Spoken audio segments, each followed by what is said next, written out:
Made it to Friday, TGIF.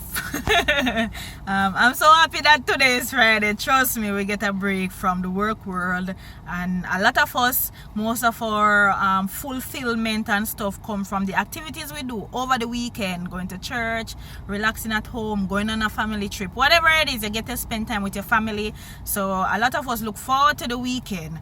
So I'm really happy today is Friday. Now I want to get into what has been on my mind, what I want to share today. The armor of God. We need to put on the full armor of God so that we can stand against the devil's schemes. Now you know, when you hear about scheming, it is really something being plotted against you. So what will happen is you have the devil observing your lifestyle, how you live. He looks at your culture, he looks at your past experiences, he looks on how you operate and behave, and then he uses that to plot how we can use things against you. So suppose, for example, you realize you always have a problem dealing with money, you don't have that financial literacy. He will throw things in your way that will steal the money from you, you understand? And I can share an example, and it is so good. Listen, even as Christians, ensure you understand how money operates, and try to get some more knowledge and wisdom and understanding. Be financially literate, because the same systems and stuff that we see, sometimes the devil now come in front of you with a 3-teeth fork and have on horn and smoke a come out of ears and nose. The same systems that are around us are some of the evil ways and stuff, and the principalities and powers that be and the rulers. Some of those systems are the devil. You understand? Those are the evil things that are happening. And I can share an example with you. At our company, there is a group insurance. So I joined it. Well, because I took the loan through the company, I joined the group insurance.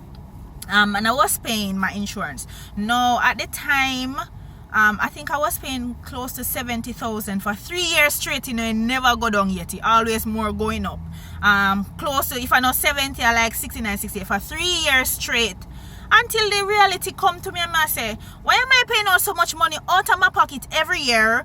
I've never been in any accident. I don't benefit from no claim discount or anything. So I started to look outside.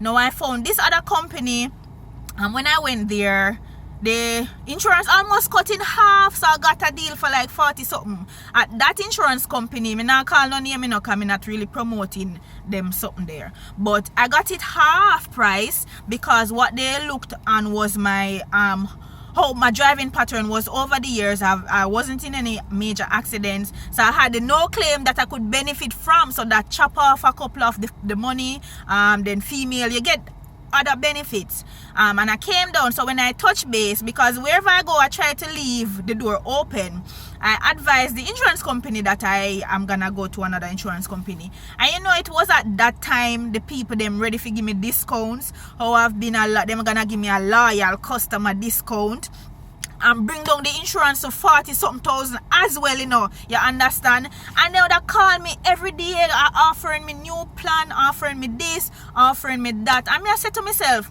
over the 3 years, you never saw it fit to call me and to give me any loyalty discount. You never seem interested in my business. But as soon as me I go leave your business, all of a sudden, you are very excited and interested and telling me, oh, me have be careful, because the other insurance companies, while it is cheaper, are probably 2 million them give you as insurance. But and what if you like a Benz and a 10 million for fix the Benz? And I say, listen, when I see Benz, me tap drive. So me no plan for go lit no Benz. So it is very important for us to know these things and save what we never have from morning. Because me coming down to 40 something was really a relief, especially the fact that you don't get back any money at the end of the year, which I believe is another sham. You understand? Why is it that if you're in an accident or whatever, your insurance goes up, but if you're not in any accident, you do get no claim from some companies, but there's a minimum level where you can come down to and you can't go down anymore? And those things are looking at me. I say, you know, say some of these systems in this world are really the principalities and powers that be. You understand? It have nothing to do with Satan. It's just how the system is set up. In terms of how we even make our decisions, you understand? It is a matter of being getting the understanding. You learn something and getting that understanding that you can apply. Now in Bible school, it is so, even as a Christian, may I tell you, say, you have to be so careful. So we are learning about how we were colonized. And would you believe it was in the 15th and 16th century when the Roman Catholics and the Anglicans came teaching missionary theology. So they were the ones who actually brought Jesus to us, the Bible. Me not say Jesus, wrong word there. So they brought the Bible to us, but they brought it as a way to control us. And what you need to understand is when they came with a Bible that them call slave Bible. So they omitted a lot of portions, those things that would empower us, and affirmations, and us be feeling equal. They took out that portion. They didn't teach that portion, but the portions where say you are to be patient and you are to respect your earthly master because you are doing this unto the glory of God, and you are think about the future life, hope in the future, and you're gonna have life in the future. So like songs like, oh, I want to get to heaven and rest, I'm tired of staying down here, I'm tired of the you understand? Those were the things they were pushing in our head space. So we don't think it was important for us, even while living on earth, to enjoy life, which is what God expects of us.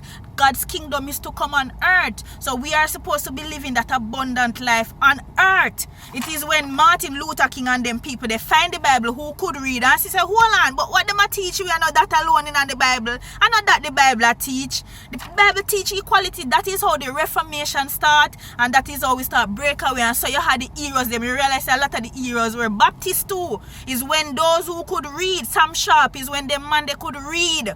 And she say, what is in the Bible was not to use to control people and to keep people in slavery, but a matter of releasing us. You understand? Giving you that freedom. So if you are not careful, even as a Christian, people will use the Bible to control you. You understand? They were teaching virtues like meekness and humility and obedience as a part of their control process. But when you come to know God and understand God for yourself, it releases you, and you know that I am equal to even the prime minister. You understand? You don't have, you better off and you get any special treatment than me.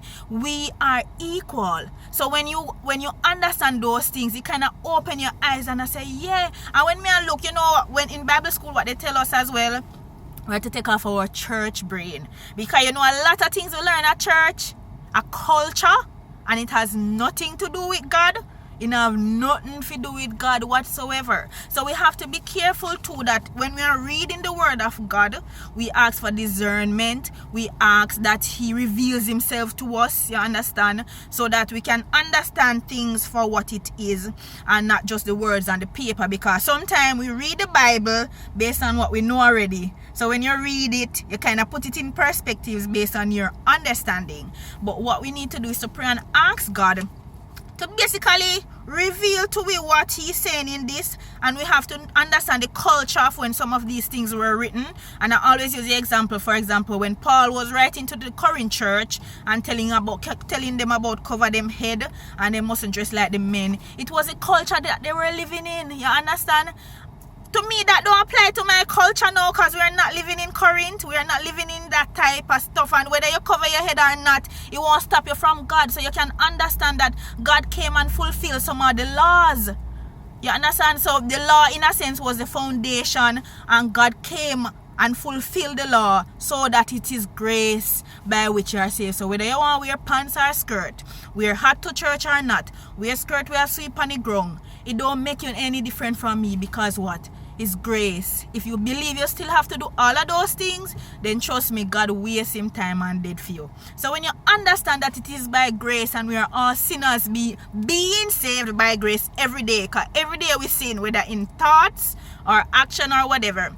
When you understand that it is grace, only God's grace that keeps you, you have a different perspective towards life. When you understand that God's kingdom is to come on earth, you have better experiences and relationships on earth. When you understand that, you know that the only thing the devil comes is to kill, steal and destroy. Even when you start feeling fear, you know that fear is not of God. So right away you know it's the devil that come in to try to stress you out and frustrate you. So you have to demand and remind him that you got a spirit of power. So those attitude and mindset and stuff, are those things that are to help us. We have to put on the righteousness, the breastplate, you understand? Put on the breastplate of righteousness, so your heart have to be clean, and whatever is in your heart, whatever is in your heart, that is what comes out through your mouth. There's so much more. May I tell you, say the Bible is full and filled with so many things.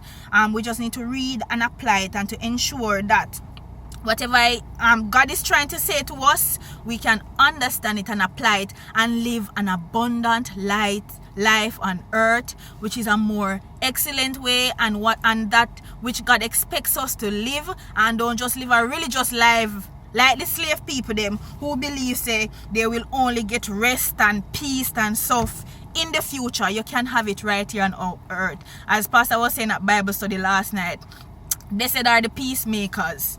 You understand? Blessed are the peacemakers. Not the peace that the world gives, which is superficial, but a peace that passeth all understanding. That peace that you have, that even when you're going through a storm, you can still be at peace. That peace that Paul spoke about, having that peace and contentment. When you have a little, you're at peace. When you have a lot, you're at peace. Whatever your circumstances, you're always at peace. So listen, just focus on may I tell you, say the word of God is so juicy and nice. You ever get in some Bible study session or discussing things with your friend, and you can understand and dig up and carry on, and they might have a different revelation, and you say, we never see it that way. You have. It is so interesting that even from one verse out of the Bible, 10,000 different, a million different people can get different understanding. That is how the word of God is so alive and real. And you see, when you just bury yourself in the word of God, it's a different glow. It's like God just start glow through you. Your mindset start change.